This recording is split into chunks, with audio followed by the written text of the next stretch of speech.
দর্শক আপনারা দেখতে পাচ্ছেন ধানের থেকে অনেক লাভজনক একটা ফসল লাউ গাছ আব্দুল হালিম ভাই লাগিয়েছে। আমি এক কৃষক ভাইয়ের মুখে শুনেছি, উনি বলছে যে ধানের থেকে অনেক লাভজনক ফসল এটা আমরা করতে পারি। দর্শক কাকা, আপনার নাম কি? আমার নাম হারুন। হারুন। আপনার বাসা কোথায় কাকা? বিষয়খালী।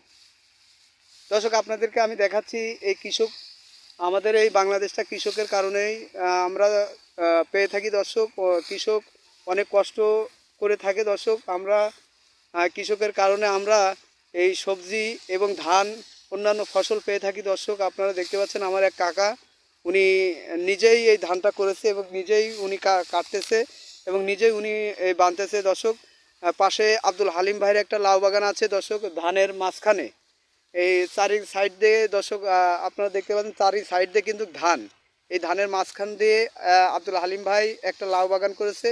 তাতে আমি এই কাকার মুখে শুনেছি যে এই ধানের থেকে লাভজনক ফসল এটা।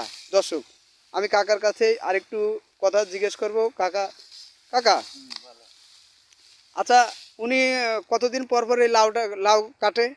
লাউ প্রত্যেক দিন কাটছে। প্রত্যেক দিনকে কাটে? কেমন কাটতে পারে? তাও ধরো 200-250।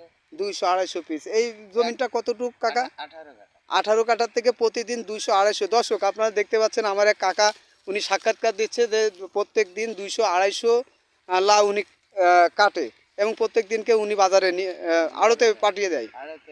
দর্শক দেখতে পাচ্ছেন আমার এক কাকা সুন্দরভাবেই উনার এই এই জমিটা উনার না, উনি এই ধানটা করেছে, তবে উনি এই পাশের থেকে উনি বলছে যে এই লাউ বাগানটা আব্দুল হালিম করেছে এবং এই ধানের থেকেও লাভজনক ফসল।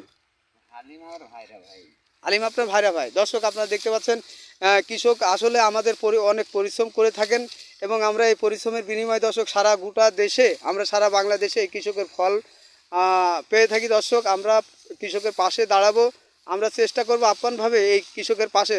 দর্শক আমরা চেষ্টা করব যে কৃষকের কি লাগে না লাগে আমরা চেষ্টা করব। দর্শক আসসালামু আলাইকুম।